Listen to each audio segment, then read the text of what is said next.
Bharatiya Janata party ने एक बार फिर डॉक्टर कैलाश वर्मा पर विश्वास जताया है। संपर्क और तैयारियों को लेकर उनसे जो हमारी बातचीत हुई है वो आपके सामने हम लेकर के आ रहे हैं। टिकट के लिए क्या दावेदारी रही है आपकी और किस तरह से पार्टी ने भरोसा जताया है वो बताइए। आपके न्यूज चैनल का ढेर सारा धन्यवाद, शुभकामनाएं। इस क्षेत्र से जुड़ी हुई खबरों को आप गांव गरीब किसान तक पहुंचाते हैं और जैसा जिस तरीके का वक्तव्य और जिस तरीके की आवाज़, जिस तरीके का यहाँ का क्षेत्र का वातावरण जी, वो जब बन के पूरा तैयार होता है कि हमारे ऐसे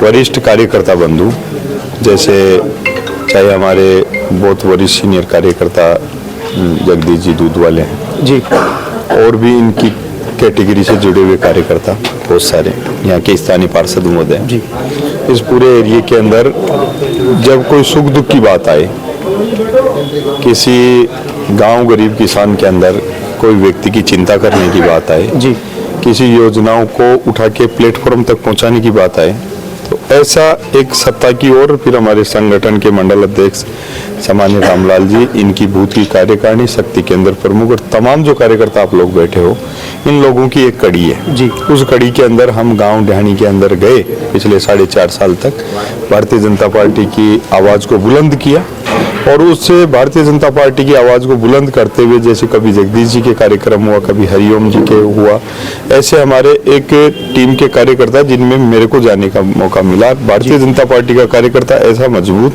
कि ये बोला कि आप हमारे से तो मिले, मगर अगर कोई गांव के अंदर गरीब व्यक्ति है, परेशान है, दवाई से उसकी मदद करनी है, वो लंपी के अंदर गाय परेशान है या कोविड के अंदर मनुष्य परेशान है, ऐसी हमारी एक टीम थी जिसने पिछले 4.5 साल तक विपक्ष में रहते हुए हमने खूब काम किया जी।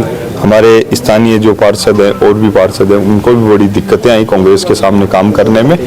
उन सबका जो वायुमंडल बना, एक वायुमंडल एक मजबूत आवाज में बदल गया। सर्वे की रिपोर्ट गई, लोगों के सुख दुख को आके पूछा। पार्टी ने कहा इन लोगों की ताकत थी, बहुत सारे आप जैसे मीडिया के कर्मी इनसे आते थे, पूछते थे भाई अब की बार कौन उपयुक्त रहेगा यहाँ पे जी। इन लोगों की आवाज थी जिनकी वजह से मेरे को यहाँ पे प्रत्याशी बनाया गया जी। अभी किस उद्देश्य के साथ आप मैदान में हैं? देखिए उद्देश्य बहुत है बगरू विधानसभा क्षेत्र के। अभी हम यहाँ आए ना, तो पहले इस चौराहे के ऊपर हमारे भारतीय जनता पार्टी के राज्य के अंदर इन कार्यकर्ताओं के आशीर्वाद से यहाँ पे कभी ऐसी पोजीशन नहीं आती थी कि यहाँ जाम लगे जी। हम राज्य के अंदर आए, यहाँ पे एक जो लाइट की व्यवस्था थी वो लाइट की व्यवस्था कराई, यहाँ पे सड़कें बनने का काम हुआ। ये यहाँ से निकल के कभी दिक्कत आती थी कि दांतली से आगे, तो वहाँ पे और ब्रिज बना। इस रोड के ऊपर कभी लाइट नहीं हुआ करती थी, उसको हमने किया। आगे हमारा उद्देश्य था कि ये उद्देश्य बड़ा बन जाए, यहाँ पे सीवरेज डले, मगर जैसे ही ये पार्टी आई सीवरेज को नाले में बदल दिया। जो नाला डाला वो एक बारिश में खत्म हो गया, करोड़ों रुपए का भ्रष्टाचार कर दिया, बहुत सारी चीजें थी।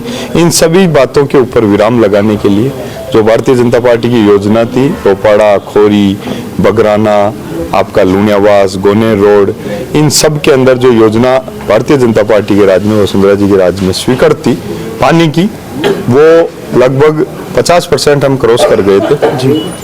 वो 100 तक पहुंचाना, फिर लुणियावास स्टैंड के ऊपर लाइट लगे, जाम नहीं लगे, फिर यहाँ की लाइटें सुदृढ़ीकरण होके चालू हो, घर घर तक पानी पहुंचे।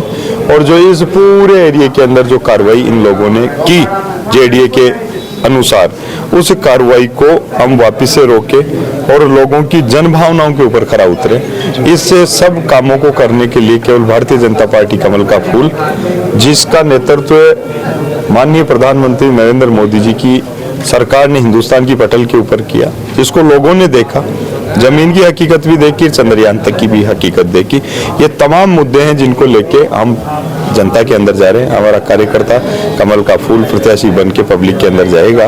और ये जो कलंक है यहाँ पे राजस्थान के अंदर कांग्रेस ने लगाया है कि हम सत्ता के अंदर वोट तो ले लेंगे मगर लोगों की रक्षा नहीं कर पाएंगे, कोई नेता सुरक्षित नहीं, कोई मंदिर का पुजारी सुरक्षित नहीं, कोई बहन बेटी सुरक्षित नहीं, किसी का गला काट देते हैं, किसी का क्या खुलेआम दादागिरी कर रखी है, लूट मचा रखी है। और किसी प्रकार का कोई व्यक्ति यहाँ पे जनप्रतिनिधि के पास में बहुत सारे लोग आते हैं, पंच हो, सरपंच हो, पार्षद हो, एमएलए हो, मिनिस्टर हो, उसके पास में बहुत सारे अलग बेरुपया शांग करके लोग चले जाते हैं, दादागिरी करते हैं, पिस्टल दिखा देते हैं। तो ऐसा तो जो कानून का खुला नंगा नाच यहाँ पे हुआ, इन सभी मुद्दों को भारतीय जनता पार्टी के तमाम कार्यकर्ताओं की आवाज बन के हम गाँव ढाणी के अंदर जाएंगे।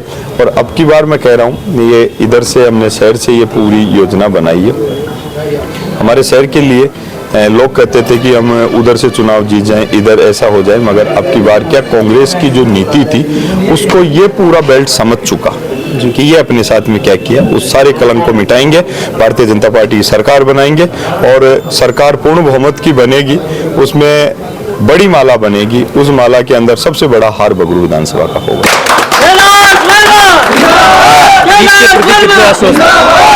देखिए, कभी भी भारतीय जनता पार्टी का कार्यकर्ता उत्साहित तो अपने कामों को लेके होता है, उसके मन में उमंग भी रहती है, मगर पार्टी का कार्यकर्ता इतना मजबूत, डेडिकेटेड, अपने आप में इतना कर्मठ होता है कि जब तक वो पूरा काम करके उसकी पूरी प्लानिंग उसके हाथ में नहीं आ जाए, जब तक वो उत्साहित नहीं। उत्साहित तो हम, केंद्र के अंदर सरकार है, मजबूत सरकार है, जिन्होंने चंद्रयान का सपना देखकर सूर्य की बात करते हैं, जो देश की तीसरे नंबर की अर्थव्यवस्था बन गई, हिंदुस्तान की नहीं अपितु विश्व की 1 नंबर की पार्टी है, 21 करोड़ से ज्यादा सदस्य हैं, जिन्होंने सपना देखा आजादी के 75 साल बाद में कोई नहीं सोच पाया था, राम मंदिर बना दिया, 370 का कलंक हटा दिया। तो इस दुपट्टे के अंदर कमल के फूल में ताकत ही इतनी है कि गले में डलते ही आदमी को, तो उत्साहित तो हम पूरा है जी। मगर हम इस कांग्रेस नाम की जो समस्या है, ये बीमारी है, एक बार बीजेपी कांग्रेस, इस कांग्रेस को हमेशा के लिए पूरी तरीके से विदा करके फिर डबल उत्साह हम करने वाले। कितनी टक्कर मानते हैं आप? देखिए, टक्कर ये कार्यकर्ताओं की टक्कर है, ये विचारों की टक्कर है, आत्मा की टक्कर है। मैं तो कभी लोगों को नहीं बोला ना कि इनकी आत्मा के अंदर, जो दिल के अंदर जो उद्गार ये पेश कर रही है, इनके चेहरे के ऊपर लिखा हुआ है। तो पिछली बार भी बहुत सारी चीजें थी, एक ध्रुवीकरण वोटों का हो गया, बंटवारा हो गया, मगर ऐसा है कि जो शीर्ष नेतृत्व ने संकल्प ले लिया कि हम एक बार 13 वाला भी रिकॉर्ड तोड़ेंगे, 163 से भी ऊपर लेके जाएंगे।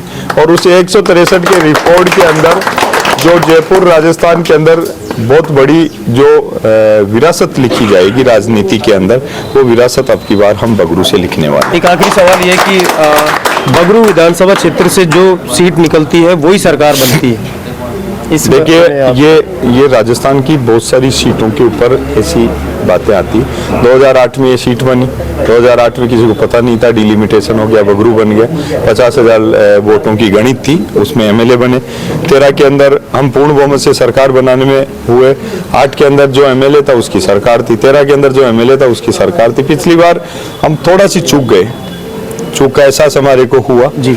मगर अब की बार डिलिमिटेशन के बाद में क्या होगा मैं नहीं कहता, मगर जिस जगह के ऊपर हम बैठे हैं, हमारा कार्यकर्ता इतना मजबूत है कि अब की बार ये जो कहते हैं, इनको तो क्या इस बात का एहसास हो गया कि हमने बहुत सारी चीजें लुटाई, एक एक व्यक्ति के ऊपर हजारों का कर्जा चढ़ा दिया, कहीं से किसी भी देश से किसी भी कंपनी से जो मिला वही ले लिया, और लास्ट के अंदर कह देंगे सरकार चली गई। भाई मैंने तो कोशिश तो खूब की थी, मगर अब सरकार नहीं बची, मैं क्या करूं, साइन करके छोड़ देंगे। मगर ये जो सिस्टम आपने बताया, उस सिस्टम को अब की बार भारतीय जनता पार्टी का कार्यकर्ता हमेशा के लिए खत्म करेगा।